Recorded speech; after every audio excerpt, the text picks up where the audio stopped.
On today's Real Recovery podcast, we welcome Grant S., whose journey into sobriety began after years of high-functioning alcohol use, culminating in a moment of clarity that changed everything. Growing up on a ranch in north-central Oregon, Grant shares vivid stories of a culturally normalized drinking environment, the pressure of cool kid drinking culture, and how his relationship with alcohol escalated during college and professional life. With a sobriety date of June 15, 2019, Grant reflects on the impact of alcohol on his physical health, emotional well-being, and career, and how therapy, fellowship, and service helped rebuild his life. Now an active advocate in both union and recovery communities, Grant's story is a testament to resilience and the ongoing nature of healing.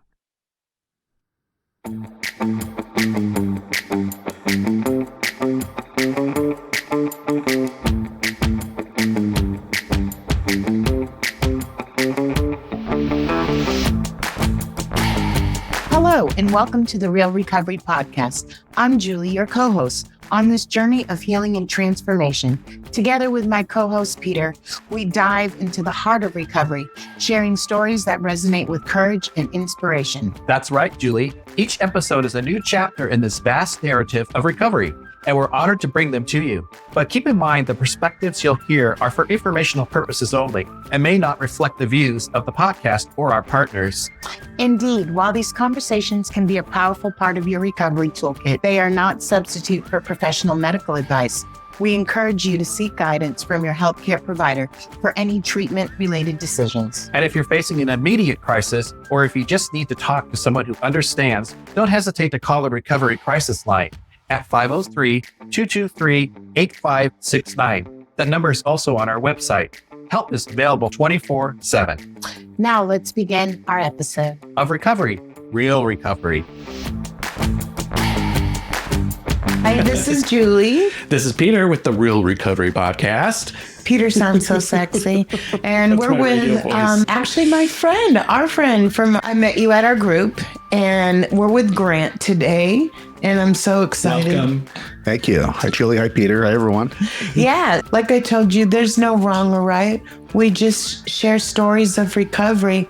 Our goal is for someone who's thinking about it or someone who is, just to inspire them. We talked about this right before we got started.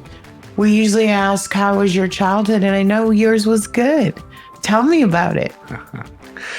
Yes, thank you. First of all, yes, Grant S. And let's see, sobriety date is June 15th, 2019. So coming up on 6 years here. Yeah, awesome. Yeah. That's right after mine. Oh, cool. Yeah. So yeah, I grew up out in the country, north central Oregon, on a ranch. My mom, who I lost 2 years ago, grew up in Portland, North Portland. She went to Jefferson High, Portland State, and she and my dad met. He used to take cattle down to, it was Union Stockyards, and then it was something else, North Portland. It hasn't been there for decades now, years. And so anyway, Mom moved out to the ranch where I grew up. And yeah, I had a happy childhood. And when you say ranch, cows, horses? Cows, yeah. It's near it was a timber town named Kinzu that was tore down. And so my dad's right where the timber starts, the Blue Mountains, and rangeland, and he put up hay and for cattle, so had cattle. And then he and his brother, his brother still has some ranch down about 20 miles away that has some wheat and rangeland. So it goes back generations, and I like getting out there, but I'm not a rancher, but it's nice to visit. But everyone out there, a lot of people drink. A lot of people drink everywhere, but where I grew up, there were a lot of Baptists who didn't drink. But it seemed like everyone else, like in this one county, Gillum County, it was like a lot of Scots, a lot of Irish. We'll blame the Catholics. Yeah, blame the Catholics. I'm Irish Catholic, I understand. And I'm actually applied for the Elks Club recently, and I said, hey, I guess it's an institutional thing there. It's a really nice club for the community. And someone I talked to said, a lot of us don't drink, actually. But growing up, it seemed like everyone drank. I came from that culture, and they were functioning. I always heard about some ranchers who lost the ranch or lost their jobs because of drinking. And my family, that never happened. They were successful, but I saw people who drank too much. They always tell stories deer season, which is like a holiday, about the old timers would take straight shots and have just bottles of whiskey. So I grew up in that environment, but I also grew up in church, Catholic, and Catholics, of course, can drink a lot, but I just like the cool kids drank where I grew up, but I hardly ever did in high school. And Me either. I'm grateful. Yeah. Yeah, I have a good Catholic upbringing. We hear a lot of people that are scarred from the church and stuff. Uh-huh. I went to a Catholic school and I don't have any bad stories to tell except for I fucking had to wear a uniform. Yeah. I've heard the nuns could be tough at those schools. I had to stay in for recess for 4 months for beating up a girl, but besides, Well, Yeah.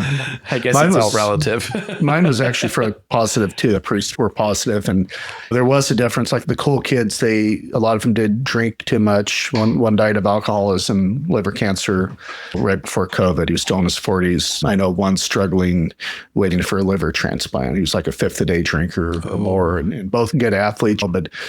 Sometimes the cool kids, it seems like they fall in that trap.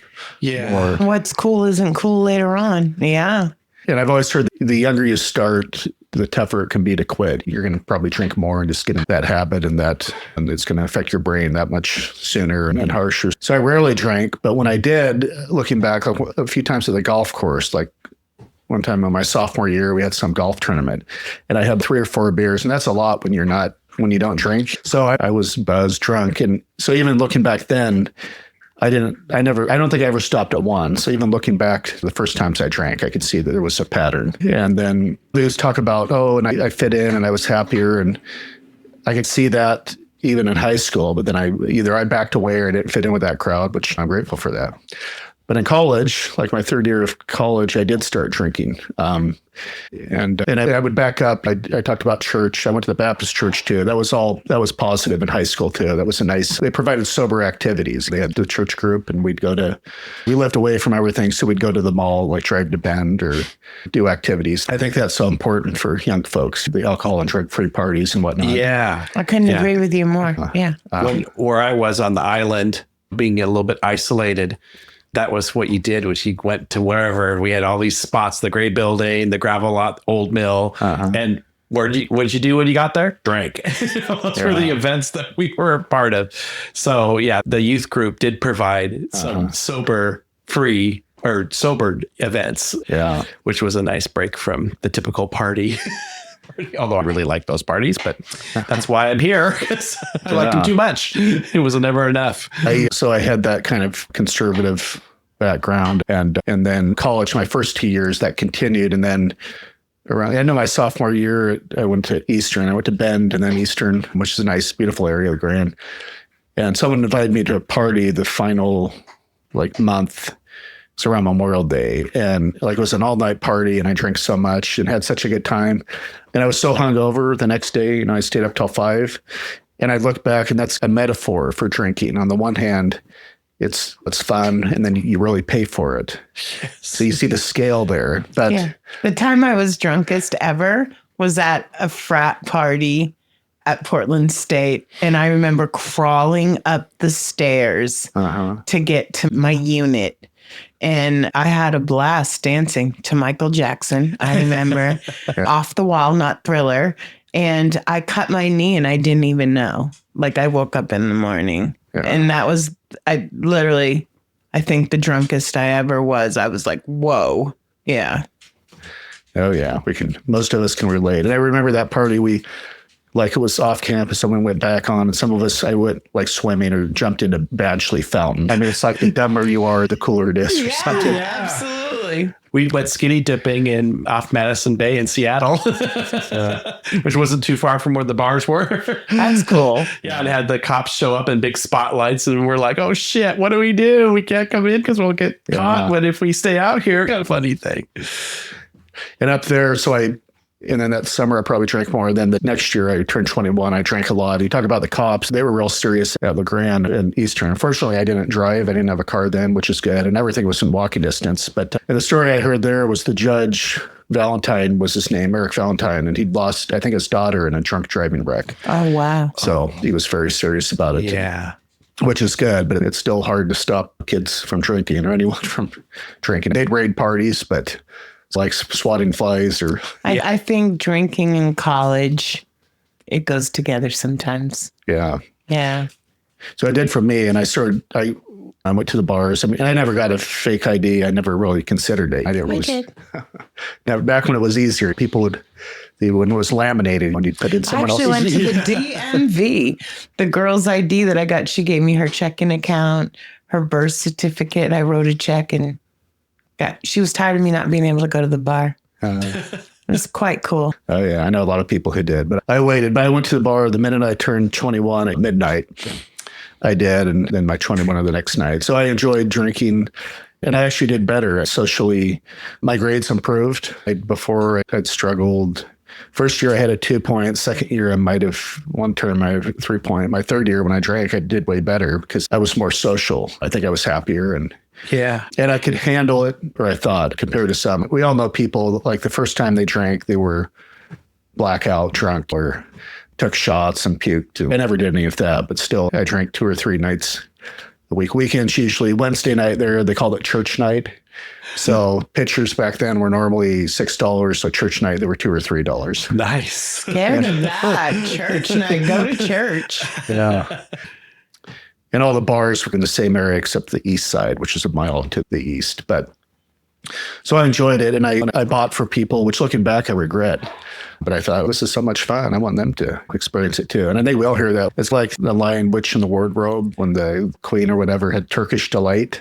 Yes. For the kid and couldn't get enough of it. And drinking's like that. Like it's this wonderful, probably using alcohol was my drug, but this mystical, magical potion that suddenly opens doors and suddenly you're happier and can fit in. That's a common theme I hear in shares. I hung out with my cousin who was 7 years younger than I was. And we do a lot of camping and just a lot of stuff.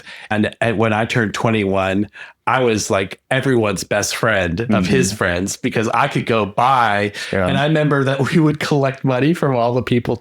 We would make money every party because we would collect whatever they gave us and we'd get the cheapest beer ever and bring it back. And they were totally happy with it. Oh, yeah. And I'd walk away with a pocket full of cash.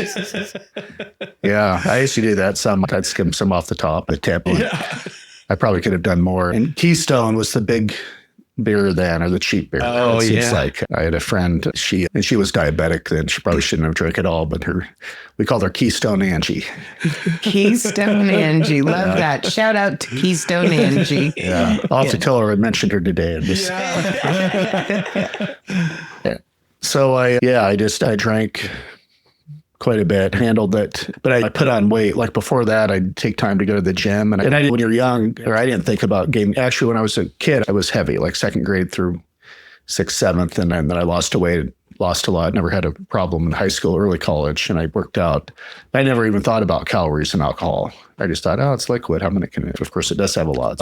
Turns out. I put on weight and that's still an issue for me is trying to maintain or lose weight. It's one of the reasons I ended up quitting, but I transferred to OSU, was in a frat because I thought that was a cool thing to do at OSU. And go Beavs instead of Ducks. Amen. Yeah. And we're in a green shirt. I've got orange too. I actually like Portland State better if we have to get picky, but no, I hear you. Yeah. So I enjoyed that too. It was social. But then I remember, looking back, I can remember the weight. I mentioned the weight, the hangover, and brain fog to a degree. I can remember at times so this was after I'd been drinking for a year. I could just tell I wasn't totally there. I'd look back and see pictures and whatnot. I could see that and the weight and just in my eyes, even times I look back I thought I was happy, but I see pictures like I'm happier now. I can tell in pictures and healthier and thinner than I was back then. And you don't even realize it because they say it is a disease of the brain. You think you're happy. And I had happy times. The alcohol, of course, it is a depressant, which we realize that more and more as we drink. But yeah. Absolutely. It's really funny because for me, I would get a few drinks in me and I would just be flying around. Like I had abundant energy. I don't know. It was like the opposite effect. But it was after. That's when the depression, you feel depressed about it. So it was interesting how it affected me a little bit differently. Me too. When I was high, I was buzzing around too, just in, I think, a different way. And you talk about weight. I said literally, I was so happy when I was using because I lost the weight. it was a huge thing for me. Yeah. I was like thrilled. I can't even begin to tell you. Yeah. Not at the end, but in the beginning, I was super thrilled. I think we all want to be thin and gorgeous, right? Yeah, that I took fen when it was popular and before they found out it could blow a hole in your heart or whatever. But again, so I could eat anything and never gain weight. And Yeah. So it was OSU. I liked it. I was there 2 years. I went to, COCC a year, Eastern for 2, OSU for 2. And I was very active, like politically, Benton County Democrats. And I still go down there. I don't know a lot of people there anymore, but it was Corvallis. It's a big university, but still a small city. Yeah. So it wasn't too much of a transition coming from a small town. So I enjoyed it, but again, I'm not going to approach myself and say, "Oh, I wouldn't drink if I went back." So that was just a huge part of what I did and enjoyed it. And one of my good friends, not too many years after college, we were drinking and golfing, and he was saying, what did he say? He said, "I've been drunk 10 nights in a row." And I said, "That's not good. You might be an alcoholic or something like that." And, it's one of those things, alcoholic, like a dagger in the heart. And it altered a friendship. Like we still stay in touch, but Wow. and I was drinking too, but I knew it could be a problem. So I thought drinking every night's not good. And back then and even up until 2016, I was fairly controlled. I could drink twice a week. I never stopped at one. I could stop at 2 or 3 one night, but I always binged one night. I'd always have 4 or 5 or 6. And that pattern continued from college, like I said, up until about 10 years ago. And looking back, like in terms of job hunting and whatnot, alcohol was not my friend. You think it seems like it gives us confidence, right? Like at parties and whatnot. But then during the day, again, that's when the depression kicks in or the lack of energy. And even those days and back then I probably drank less, once or twice a week. And when I binged, it might have been every other week, but still there was the effect, whether it's a hangover or just the depression at times, energy level. And I think mental health and addiction are so related. Beyond. Yes. We just had Doyle Smith, shout out to Doyle from the Dual Diagnosis Association, who got the first 12 steps from AA and then added 5.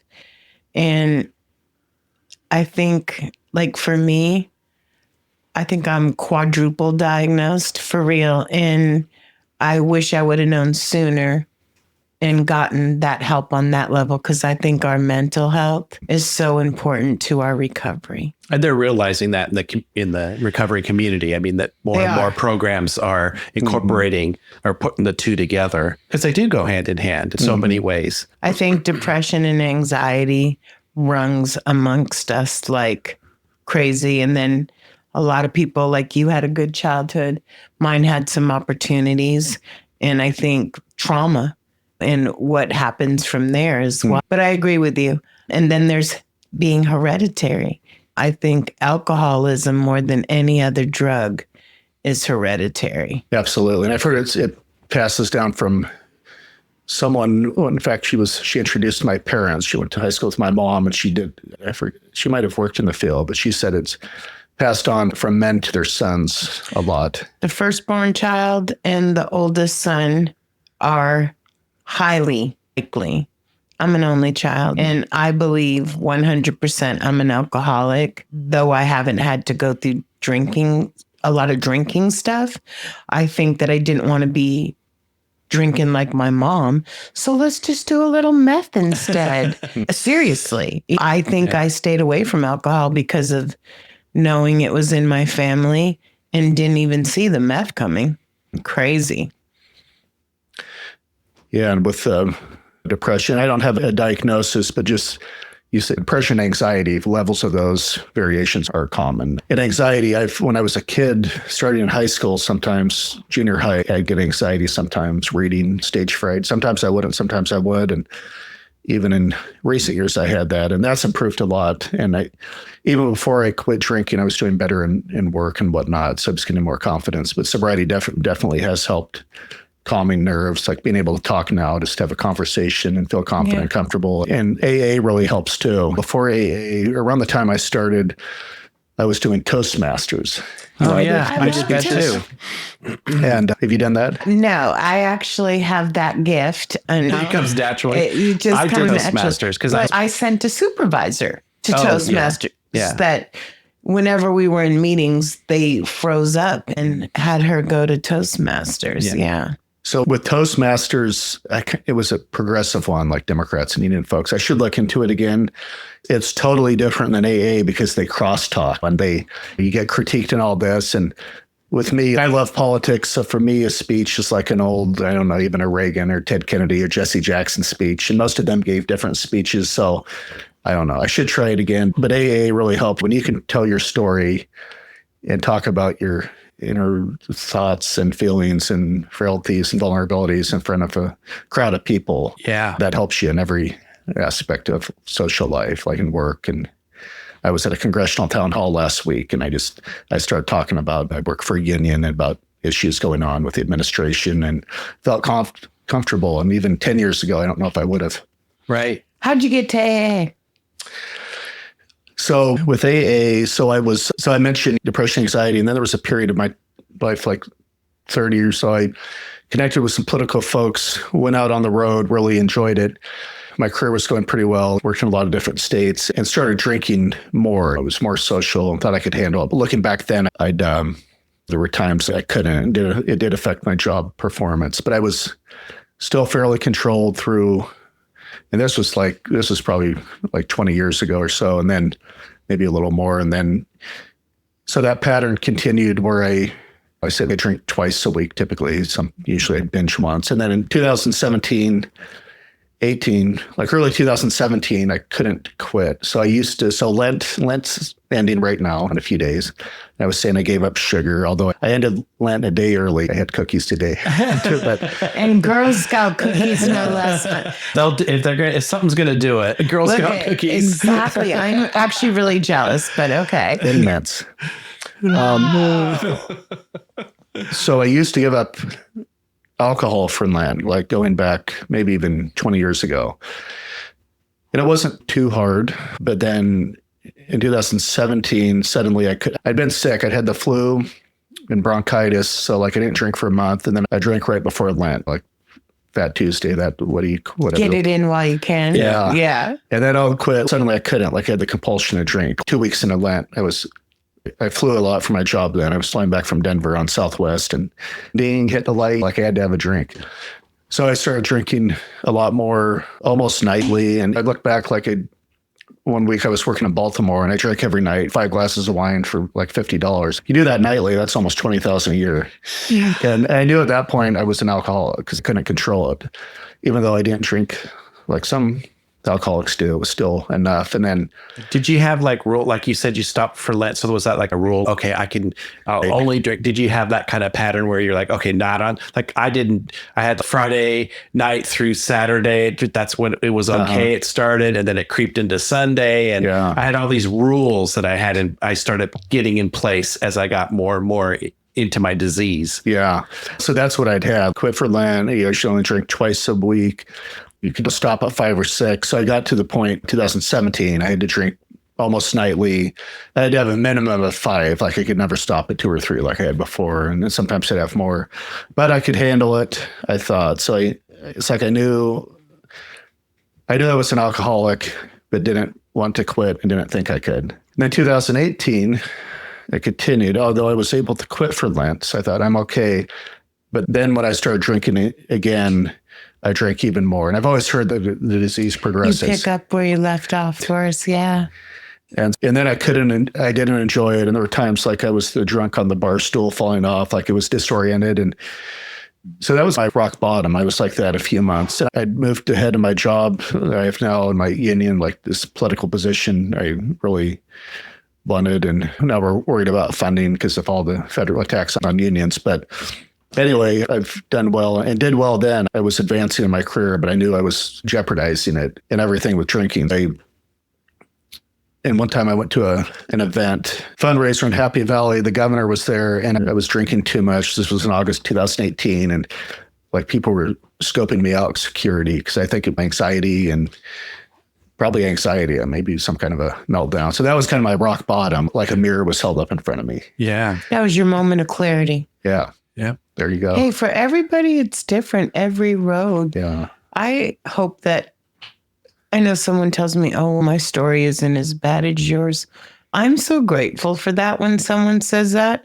I'm glad you don't have to lose everything. Because you kept your job and it sounds like you kept your place and you didn't have those kind of harsh consequences that some people have had. Absolutely. I lucked out totally. That's a blessing. No. Yeah. God was looking out for you. Amen. Yeah. And I'd say when we talk about rock bottom, low bottom, and high bottom, it doesn't have to be the traditional AA story of 100 years ago. And everybody's story is different. Everybody's program. Well, yeah, recovery is different for everyone. If I haven't learned anything in this time I've been doing the podcast, that's one thing I've learned for sure, that there's no one shoe that fits all. It's very different and very personal to everybody. Yeah. And it has to be. That's how you do get. So it's taking it on and making it your own program. The other thing I've learned, and I'm right with you, Peter, to do the podcast 100%. The other thing I learned, and this came later on, it's not my place to judge your program or judge how you get sober. We all have the same thing to get recovery. And it doesn't matter how you do it. The most important thing is that you do it. I respect anybody that can get sober. And I feel sorry, and really sorry, like to the point of tears for people who can't, who I just see going through as a revolving door. I am so sad for them that they don't have what we have. My life can be a hot mess. I'm unemployed right now. I could focus on it and dwell on it. But luckily, I'm in the program. And we all have opportunities. And I think being in recovery helps us deal with them so much better. Yeah. Yeah. So you got to that point, and to help someone maybe listening who's in the same situation, what were the things that got you to say, maybe I should look at going into a program, or how did you come to addressing your addiction? Sure. So I made an appointment with actually my doctor at Legacy, Good Sam, at the time. I was trying to fill the press. He'd prescribed Lexapro, and there was a quickie psychologist there. It was just like drop in for half an hour or something. And remember, I asked about like taking Lexapro and drinking. He said, "We shouldn't, but everyone does it," or something. That's a green light, right? Good, yeah. So unfortunately, I made an appointment with a therapist not far from Good Sam I think it was around September. It was a Monday. It was September 14th or 15th. Sunday night, I'd gone to some book event at Powell's. I remember Senator John Kerry was there, and went out to drink afterwards at some bars. And every time I went downtown, I drank. I couldn't. I had to stop at this bar and that bar. So anyway, I went to the psychiatrist, and he really explained anatomy of alcoholism, like our brains. Like he described the neurons as firing up and connecting. And he said, let's say they're pipes that are galvanized. With alcohol, they get corroded, they're rusted, they don't work. And our brains don't function. We don't connect with people like we should. We misread signals. He causes all kinds of problems, obviously, but he explained that to me. He actually drew a picture, I think, of the neurons. Okay. And how they're supposed to work. And he said, and this really got to me, he said it takes a good year to recover. Somebody else was talking about that in a meeting the other night. That your brain, it takes a while to get clear. Oh, I think it was more than a year for me. It was Oscar. at my state. Oscar had gone in and out, and when he was, I believe, 60, he decided, because someone said it takes a year for your brain to clear, that he was going to give it a year. And he just came to AA for a year to see if his brain would clear. Yeah. So that is true, 100%. Yeah. And sometimes psychologically here, because you hit 5 years a year ago, some people say that's key too. 5 years is when you pull your head out of your ass, I've heard. So I'm going to tell you, I don't know. For me, it's taken a lot longer. I succeeded in work really well in raising my child, but I think personal happiness has taken me a little bit longer, or just to be okay with me completely. 5 years was a milestone for me, but also looking back, my last birthday, my 7-year, at that point, I felt like more of my life was in recovery than it was out of recovery. I love if that makes sense. I love that. Like today, I feel like everything I do is touched by recovery in some way. It's how I live my life. It's like my set of rules, my toolbox that I turn to when I need help with anything. It's from the program. I love that. Was, yeah. And then this year it'll be 8 years and I'm like, okay, yeah, it's another birthday. It's not like I can't wait till. Fuck that, okay? So I'm going to tell you, it's another birthday. My AA birthday means more than my belly button to me. Yeah, me too. And I just feel lucky. So your 8th birthday is going to be fucking amazing. It's not just another day and another year. My first sponsor used to say that, right? Oh, it's just another year. And then I'd trick him and force him to share at lunch bunch at MCC. And because he got sober at 76, a lot of older people don't. And a lot of the old guys just so appreciated him sharing. Yeah. So same for you, Peter. Yeah. I think what I mean by that is my life now is more even and more centered in the recovery side. Whereas up until my 5th birthday, maybe even between 5 and 7, I was still trying to balance. I think in the back of my head, I almost had a little angst still. I could go back there. Maybe I could drink like a lady someday or what. Yeah. I think a lot of people think that. You hear all about the sober Januaries or whatever. And I think that the thing about the 5th year for me wasn't that it was that I just didn't want to use anymore. So the first couple years were antsy for me. I had a really hard time getting blood, like to the vomit factor. But I think at 5 years, I knew for sure I didn't want to use again, and I didn't stress about it at all. So that was a blessing. Yeah. Yeah. So the 1 year, I mentioned that 1 year. So I thought I'll quit for a year but I knew I wanted to quit. So I didn't have to, of course, I saw you both at Oregon Recovers events like Lobby Day. And there's all this. Grant, I see you everywhere. I know, I do too. I was going to say, you are the one person, which is part of the reason I wanted you on here, is first of all, I see you do a lot, whether it's being at the 4 Freedom Awards or whatnot. But I see you at almost every event we go to, which I think is fucking awesome. No, thank you. And I did in my job too with unions. Recently I was and I work for a federal union. We went to the sister, the postal workers had a rally and Congresswoman Dexter spoke. And I spoke briefly on behalf of one of my members who's going to be there. And I talked to her a few days later at something. She said, I see you at everything. Yeah, that's good, I guess. That's your life. It's just like Advocacy Day. I have never been before. And where you are political, I wouldn't consider myself political. I'm just being honest. I vote. I do my civic duty, but I don't consider myself political at all. But Advocacy Day opened my mind to so many things. And for the first time, I think ever, other than voting, I wanted to be political because I had a cause that meant a lot to me. Yeah. Yeah, and it's good because it's nonpartisan, bipartisan. It's for everyone because I'm fairly partisan Democrat union and don't like Trump, and it's easy to get stressed over things. So it's nice to be in a room where you bring that up or try not to. Yeah. And but Oregon Recovery does, it affects everyone. Yeah, absolutely. And like Oregon Recovers, we always talk about the need and how backwards Oregon is, like in terms of funding for detox, for rehab, inpatient or outpatient, for sober living. I didn't have to do any of those things. I was able to quit cold turkey. But anyways, I've taken a long way to answer your question about getting to AA. I still love it. It's all good. Yeah. I told you there's no wrong or right in this podcast. Right.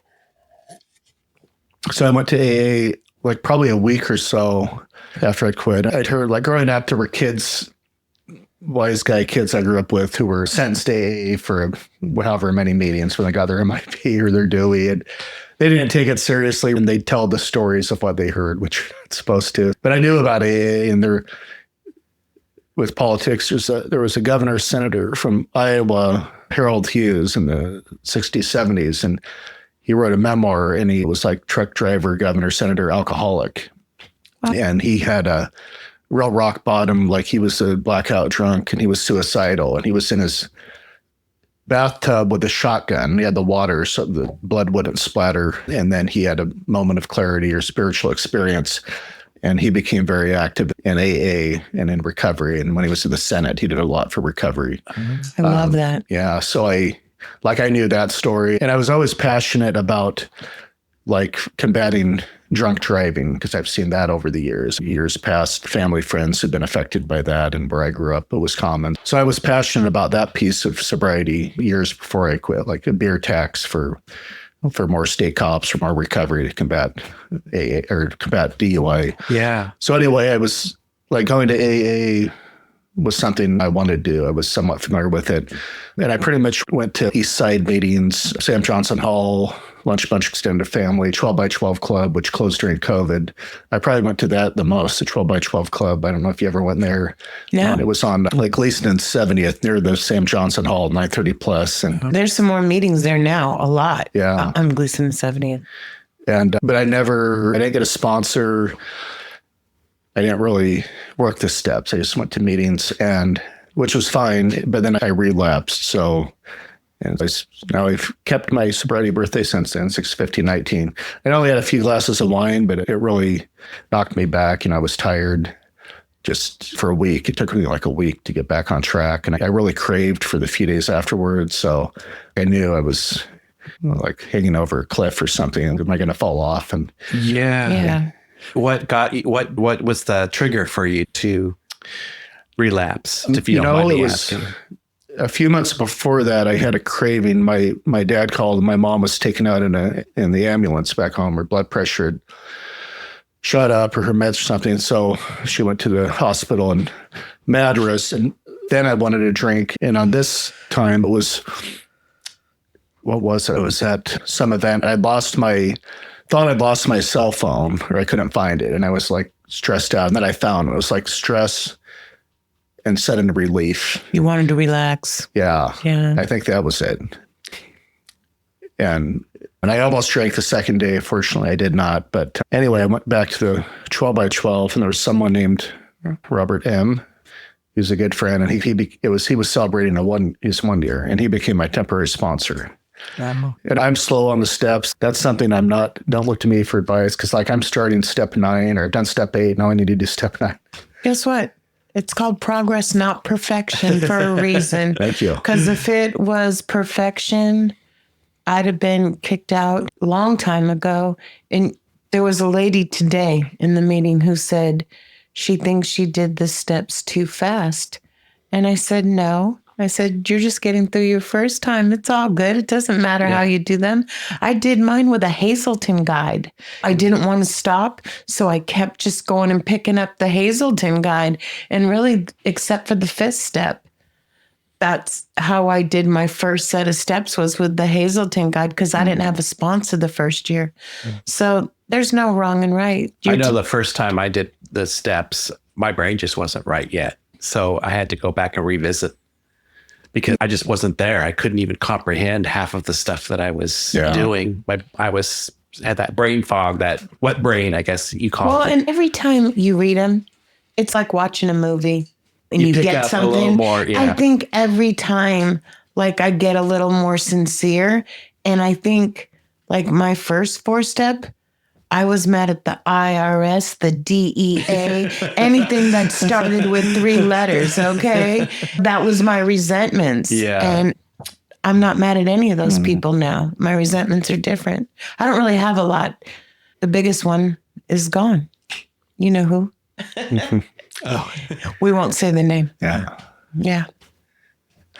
So I got back on track, and then COVID hit. And so for my job, I traveled a lot, especially before I got sober. I switched first in 2018, like I switched jobs for my union, so I didn't travel quite as much. It used to be when I was an organizer, I was on the road almost all the time.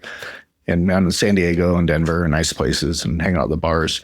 So I wasn't that connected in Portland. And then COVID hit, and I took COVID really seriously. I stressed. Good news was I lost a lot of weight. I didn't shop. I didn't eat much. And I didn't get out much at all for a couple months. And then started going to my parents out. I'd always stay outside, even though I was like, I knew I wasn't exposed to it, but I was super careful about COVID. And I'm glad, because I know people who weren't, who got real sick. Oh, absolutely. And I was worried about my parents, and I didn't want to get sick and have them worry about me and all that. But anyway,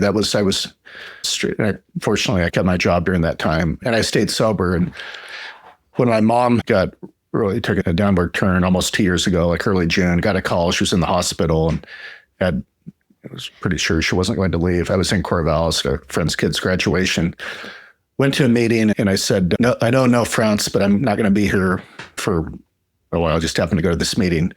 And I said, I'm going to have 3 years or 4 years in a week. And someone said, oh, wow, you stayed sober during COVID. And I said, oh, yeah, I guess that is a big deal. Yeah. But every day's a big deal. Yeah. But I knew I didn't have alcohol in the house. I didn't want to go to bars that weren't open. And I knew that would make everything worse. Yeah. But it was also, I realized I wasn't connected enough. And I think that happened to a lot of people. People were so addicted to travel and whatnot and our routines. And suddenly that ended. Everything changed. Yeah. Yeah. So my friend Robert, who I mentioned, he was in sober living at the time down in Old Town, where the Go the Distance office is there. It's right around, like the Portland Pizza Place and CC Slaughters. Anyway, I'd go down, we'd walk on the waterfront, and I'd always bring him masks for people in his home and whatnot. And anyway, he told me about this Zoom meeting, 12 by 12. So it was this 12 by 12 club. They had a Zoom meeting. And a really good guy, good friend who moved recently named Howard G. He just moved to Canada, his wife. But he was, like every night, this guy was the secretary. And so I did that meeting a lot, almost every night during COVID, like through 2021. And then got vaccinated and started going to a lot more in-person meetings. I realized I needed to connect, needed to have fellowship. And it can be tough to connect with people and fit in and try to be friends and I think of myself as an introvert. I don't know if I'm an introvert, or sometimes I think I don't know, but I don't think I'm as social as others, but I think sometimes that's insecurity and fear more than anything. And then when we really push ourselves, we realize I think we're all social. Sometimes it's hard to force ourselves to be as social as we need to be. And I also think it's different atmospheres. When I'm in a professional atmosphere, a board meeting, something like that, right? I might have the gift of speech or whatever, but I'm very uncomfortable, very insecure. It's not I don't want to be dressed all professionally. I feel like you said, when you say talking about putting on a mask, I feel like I'm putting on the professional mask. Yeah. Whereas if I was a coach of a basketball team, I'd be like, no problem. You know what I'm saying? But I sit in there and I represent myself well, but I don't fit in. Does that make sense? Mm. So I think for different people, it's different situations. The other thing about that time of COVID, the Zoom, it was a godsend for so many people. But for those of us who like that personal, I like to be with people. And I don't know, I get something extra out of being in person with people. And it was tough not to be able to go and meet and have the fellowship. And it really, I felt a loss for that. Oh, I bet. Yeah. Yeah, I really appreciate that Zoom meeting. That's, again, almost every night. And I realized how much time it takes. And it was nightly, so this Howie, he was the secretary, and then they started dividing it up. And then someone named Keen, his daughter was playing softball, so he asked if I could be the Tuesday night secretary. And I said, oh, sure, what is the secretary? And I realized it is a lot of work. And especially like with me, I wasn't that connected then. So to try to find speakers. And so I'd go to other Zoom meetings and try to find people. So it was nice to have that experience. Yeah. Get you out there. Yep. Yeah. Yeah. When I first got sober, I didn't have a job. I was living in the basement of my in-laws. It was pretty pathetic. So what else did I have to do but go to the club every day? And of course, since I was there every day, they would pick on me to do different things. And I became a secretary and was a secretary for a long time. And then because of my skill set, I ended up becoming part of the board as the webmaster and for District 11 and so on and so forth. But what a great way to get involved. Yeah. And get your mind back in a way, that responsibility, being able to know more people, all of it. It was starting to build your foundation. Yeah, it might not have been your home, but it was your foundation. Yeah. Yeah. And I'm not one who likes to really be in front of people and do it that way, behind the mic kind of person, behind the camera kind of person. So I really had to step out of my comfort zone to take that role on and be that person. But it was so rewarding looking back. So we had the Zoom, and then in-person meetings opened up like June, around then, May, June, July of 2021. So I started going to a lot more meetings and trying to get to know people and like going through. I don't do this as much anymore. I should. I still add names to my phone, but then I'd really try to match the person to the name on the list and at meetings. And there's some meetings like 4406 Big Book meeting Wednesday night I go to. I don't go there much anymore, but and it's changed, like it's grown. It's almost outgrown the room at 11 Community. And I still, like a lot of the names I know are that first month I went there because I was really working at getting to know everyone's name. And now the new people, I haven't done that as much. So I probably have, 150 names in my phone maybe. Wow. With AA was the last name. Yeah. That's how I do it. Yeah. Grant AA. Peter's brother. Your brother. But I don't think I have too many real names unless it's a professional thing. Right. Yeah. And that's only because I want to remember their email or something. But yeah. I love that. Yeah. But I did fellowship. Since I travel quite a bit, I've never really been a full-time secretary. And it's quite a commitment. I admire people do. I've done intergroup rep for one meeting and another one now. So I go to the intergroup meetings once a month, or try to When I worked, I took different positions like that, right? I think there was a while I bought birthday cakes. Then there was a while that I refilled the pamphlets once a month because it wouldn't interfere with work. I think you bring cookies. He brings Helen Bernhardt cookies. Yeah. Let's clarify, okay? And I think that's of service. You know what I mean? Because I think there's always someone who genuinely is hungry in the meeting. I noticed that at Tuesday night meeting, it's a newcomers meeting, and they're starving at that meeting. I've never seen snacks go so quick. Seriously, because they're newly in recovery. And I don't think they have the money yet to splurge on groceries and stuff. Yeah. But yeah. Since you travel so much for work, I know that's something that can be an extra hurdle for people in recovery. How do you manage it for yourself? Because I know even for me, I would go out and it's no one knows me. No one's going to see. I can let loose. That was the thought process. Yeah. This year, so for my job, and right now the budget cuts are traveling's curtailed, but we go to DC every February for our legislative conference. And this year, and I did a topic about this, sharing about work and recovery with our in work, like balancing in work. And this year I actually decided to go to bars with my coworkers because that's where they hang out, and to connect with them. Because I realized that sometimes like with AA, it's easy to isolate from and I did this topic too about isolating. Sometimes we can isolate from our coworkers, from others. Mm-hmm. Now, in the last few years, when I've gone to DC, I've gone to lots of different meetings. Love that. Yeah. And I'd walked one beautiful walk down Massachusetts Avenue. There's a lot of old churches and statues and whatnot. And down to DuPont Circle, there's a club there. And Capitol Hill has some, and went out in Northeast DC. I went to, really liked it. I went to that this year, the Metropolis Club. It's a largely African-American meeting I really like. So I've done different meetings, so that helps me a lot on the road. Like I said, this year I thought I need to, because my coworkers might think I'm a snob, but it was also nice talking to them about drinking, and because a lot of them smoke pot and drink or whatever. And a couple of them said, one of them said to me, he goes, I really like your Facebook posts you do occasionally about recovery. He said, I admire that. He goes, I don't think I have a problem, but you never know, I might. Like hearing you talk about it on Facebook helps me. That's awesome. Yeah, I love it. And if you're thinking that you might have a problem. Yeah, that was, and then I talked to others too about drinking. We had a coworker who died. I didn't know him that well. We were all over the country. So we're only together really this one week as a team, and some other times too. He died of liver and kidney failure a few years ago at age 55. When I first got this position I have now in 2018, he and this guy and I, Fred, would hang out at a bar called Billy Goats. It was in DC on Capitol Hill. My union hung out there, Billy Goat. And we were both drinking a lot. And I just started really drinking a lot, like in the last year, but he probably had been for years. And he died of, again, liver and kidney failure. He had cirrhosis and didn't quit. So many do.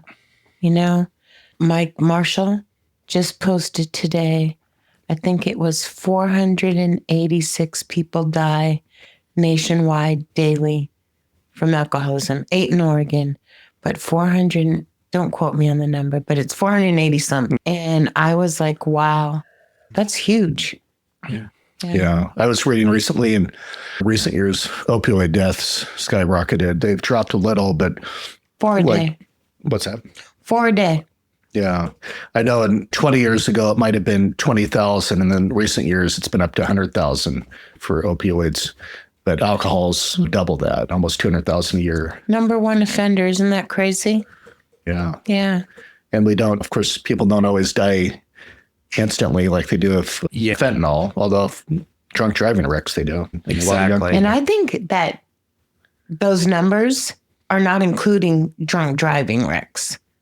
I think that's a number on their own. I'm going to have to ask Mike. Just he knows he's the CEO of the Alcohol Commission now. So, yeah, I wouldn't doubt it. I think it's totally underreported, the amount of deaths and disease and destruction from addiction. My cousin's brother, who was 30, died in a drunk driving wreck July 4th week in 2011 out in Eastern Oregon. And it was a single car, so it wasn't, and then he died, so they're not going to... Yeah, if he'd hurt someone and he'd lived, then it clearly would have been DUI, would have been prosecuted, but they're not going to, they don't want to hurt someone after the family. No. But it was clearly, someone said blood alcohol content was very high, so it's underreported in so many ways. And I think it's cool that you are comfortable enough with yourself and your sobriety that you're able to publicly help or put stuff out there that others can then see. And because if you are on the fence, having someone that you can relate to, I think is very helpful in helping you decide, maybe I should go to an Amy. yeah. I also think that you're comfortable with meetings here in town and going to meetings out of town, that you never have to be alone. It's true in the book. You never have to be alone again if you choose not to be. You know what I'm saying? I know some people get lonely, but I'm talking about you don't have to do the program alone. So when I mentioned recently the Elks Club, which they're not what they used to be, but where I grew up, the Elks it's a nice place and it's constant. Other restaurants come and go, but the Elks stays. And I was at a Lano Club. First, we have a nice building here. Some Lano clubs, some of the old AA clubs, like a 12 by, they're old rundown buildings, but very nice still. Get a recovery and kind of just common or old buildings. And at first, a lot of old churches that probably wouldn't exist at all were not for recovery. Thank God for church basements. Yeah, exactly. So this was, I think it was Missoula, or no, Helena, Montana. And I was saying, these are like Elks Clubs. There's one in every city. And someone said, oh, yeah, I used to go to the Elks Club. Yeah, I know what you mean. And it is, you go to and he realized recovery is still, or AA is not that big. Even in Portland, we have a lot of different meetings, but we see a lot of the same people at meetings. So it's for a city of almost 1 million in Portland and 2 million in the metro area. It's not that big. When my mom was ill, she was in the hospital in a home for a month 2 years ago, June 11th through July 11th when she died. And I went to my sobriety birthday at Hood River, and I went to meetings there in the Dalles, and those cities are about 10,000 plus, but the meetings there tend to be about 10 people, 10 to 15. So yeah, I think so. I agree with you. We see some of the same people, but Portland is blessed as far as, like you said, there's 10 people in the outskirts and stuff like that. I think in Portland, we have a lot of options that some of the community doesn't have in those little rural areas. Because when we went to North Coast Roundup, we went to the LGBTQ meeting, and there was a lot of people from little towns that didn't have a place they could go to. Where here, we got True Colors, Quest. There's more options, I would say, here. I do see a lot of the same people, but it depends which meetings you go to. I think there's an AA community, because I went to meetings in Beaverton for a long time, and it was completely different than my meetings over here. Completely. Yeah, we definitely do have a lot, and it's on East Portland too. On just the west side, like downtown, there's not many, and there, of course, there's the Alano Club in Northwest. But on the east side, we've got a ton of meetings. Great. Yeah, and places like Tabor Space and Levin Community that have lots of different Tabor meetings. Space. Yeah. So yeah, but it is nice that it's everywhere. But it's, like I said, it is pretty small. Even like in the small towns, like where I'm from, they might have a meeting once a week, and it might be 2 people. And so and even like I said, the Dalles and Hood River, they might have 1 or 2 meetings a day. Lots of times there's a noon meeting and a night meeting, and it might be 10 people. And Hood River, I went to one recently. I was coming back from back home, and it was some of the same people who I hung out with years That's like ago. Seaside. Everybody knows the little yellow house. Yeah. If you go to Seaside, it's the little yellow house. So and you always wonder how many say attraction rather than promotion. You hope that there's a lot more people out there who would benefit from it. And I'm sure there's some people obviously go out, and I think there's some people who probably stay sober, but they stop going after, or not as much after the first few years. I don't know. But I think there's something of everything. I think some people stop going because they think they have their life intact. I know that some of the people I've seen with the longest sobriety keep going. For me, I don't think it's something, I don't want to guess, I guess. I just want to keep going so that I know I'm safe. I guess that's for me. I don't have any urge to use alcohol or drugs, but I guess I don't want it to be at risk. And then I think also sometimes we come to stop drinking, and then we come because of our thinking. And I would say that's me, meaning I don't have any urge to use or go out whatsoever, but I still think I have addictive thinking, and a meeting for me oozes my brain. You know what I'm saying? It mellows me out. It's an hour I sit still, and I usually don't worry. And that to me is a blessing right there. And I love the fellowship as well.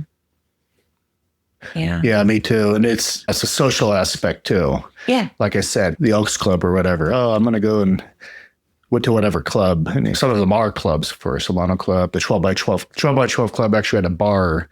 They had a bar with candy and stuff behind the counter and coffee. You'd always buy a cup of coffee. That's True Colors does. Yeah, the East County Alano, when I first went there, they just were getting rid of it, but they had that set up.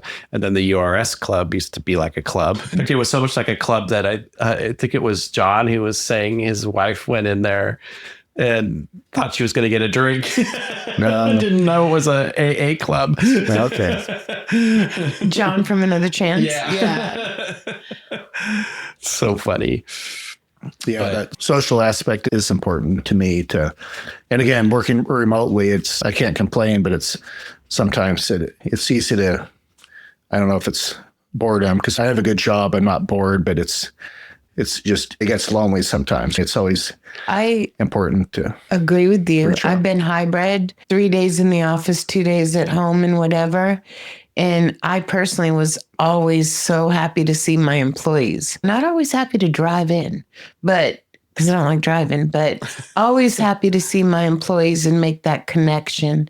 You can't have a potluck virtually. And I'm queen of the potluck. Yeah. I like potlucks. When I was a kid at the church, I went to a Baptist church a couple of years ago. They had the best potlucks. Can I tell you, we have some good ones here at Peter's house. That's how I met Peter, was how the podcast came about was at a potluck for Father's Day at Peter's house. Yep. Right there on the back patio. Yep.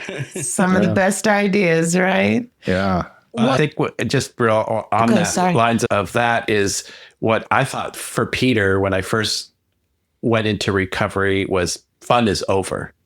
And then as I was reading through, I think the materials, and I think somebody else even said it in a meeting, we are not a glum lot. And I was like, I clicked in on that. It was like, because people were laughing, they were having fun. And so I think that if you're out there and you're listening, your fun isn't over. And I think Julie says this a lot, where you make your addiction, your sobriety as attractive as your addiction. And I think that's part of the whole point. Our lives don't end. In fact, they actually get better. I think for me, they did. My life's gotten better. And going to the galas with you this year, I never went to as many exciting events never met as great of people so like the people we see, and probably the same for you, Grant, see at these events are amazing individuals. Like the more I get to know them, the more I just love the recovery community. And I hadn't gone to some of those things prior to this last year. Getting our logo on the Oregon Recovery Walk shirt was everything. I was like, do you see our logo? And then Izzy put it on the GTD 5K shirt. And I was ecstatic. When me and Peter finally got our own shirts, you would have thought we won Disneyland. So it was good. I want to know any words of wisdom or advice that you'd like to give somebody who's just listening. Yeah, to follow up on what you were saying, and Peter, it's still easy to miss the highs of drinking or using, because there was that high, but there's not the lows. So and we don't have the wasted time. So we definitely, and we've been talking about meetings, but you mentioned Go the Distance. So I run and walk with Go the Distance. Like last night I did downtown. We meet at the Wednesday nights at 5:30. And so that's a great group. And yeah, it's so important too. I love that group. Yeah, I do too. I was there. I was Izzy's sponsor when that came about. Okay. Yeah. And he did a lot of work to get there. Izzy was your sponsor. No, you were his sponsor. I was going to say never. Just kidding.